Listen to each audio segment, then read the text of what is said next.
Hello, this is Micah Olson. I'm the Effective Agent Team Leader with Keller Williams Realty. I want to talk to people today who are currently facing a financial hardship with their house or who have been in a financial hardship that's been resolved by a short sale.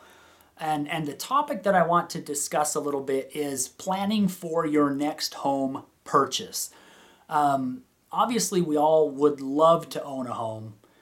And we want to get into a position where we can buy and own a home, especially in today's market where values are beginning to climb again, interest rates are low, and we kind of look at the whole scenario and say, man, if I would have just bought today and not 5 years ago, I'd be in a totally different situation. But so let's put a financial plan in place and actually get to a point where you can make that good home purchase, that you have the good credit to do that and the finances available to help you out with that.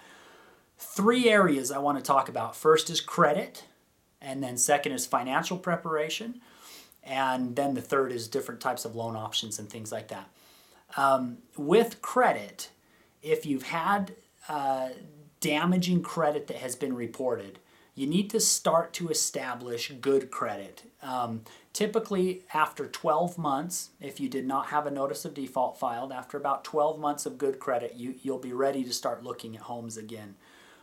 You want to have a couple of revolving lines like credit cards that you use, but never more than 10%. So if you have a $300 limit, you spend $30 on gas, you go home and pay it off. If you have a $3,000 limit, maybe you get gas all month long and then pay off the $300. Don't carry a balance. Don't use more than 10% of the high balance or the high credit limit of the card. You also want to have some sort of installment line that you're paying on your credit. That's just a loan that you pay back to your bank and make fixed monthly payments for a certain amount of time. And you want to carry that for about a year. There's ways to do secured loans if you need to. If you're looking to buy a car and need to get a loan, that certainly qualifies as well.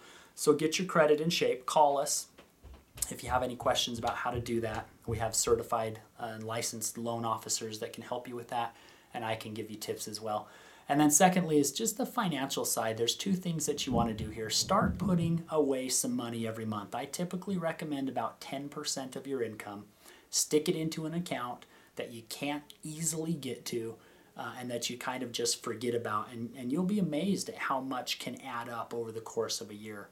I would suggest even possibly looking at FDIC insured online accounts like with Ally Bank or some of the others that are out there. It's separate from your bank. Don't get a card necessarily to be able to use it, or if you do want to have the availability, get that card but leave it at home. Don't put it in your wallet. And just start saving about 10% of your income every month, and then any bonuses or things you get, obviously contribute that as well. The second part of your finances is your budgeting. It is amazing to me how many people have never sat down and said, here's our household budget. Here's what we spend on food and utilities and medical and internet and cell phone bills and just kind of all of those things. Sit down and make a budget, figure out what you spend every month, and don't spend any more until it's been approved in your budget. We're all going to forget things. One of the things I just left off of that is some date money to go out and entertainment money. So if you get to into your budget and you realize, oh man, this last month I spent $120 on dining. I forgot to put in my budget that I need to get lunch every day when I'm working.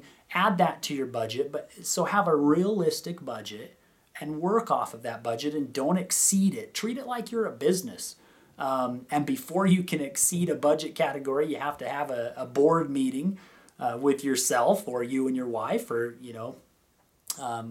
and approve that budget increase.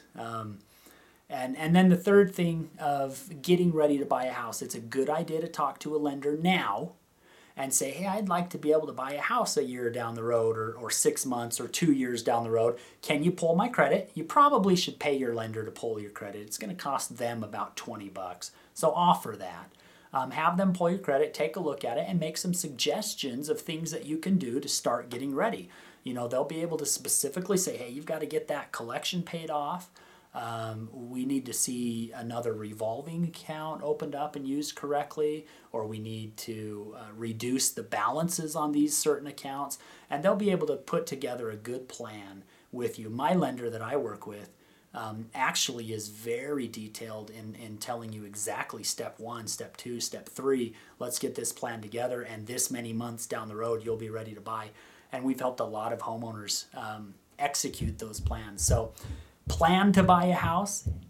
Home ownership is great. A stable homeowner base is what stimulates the economy all around the country. So we want a good economy. We want you to be in a house that you own and that's appreciating in value and turning into a good asset for you. And with the right planning and saving and budgeting, that's definitely achievable even in a short amount of time after you've been facing a hardship. Have a great day. I look forward to talking to you.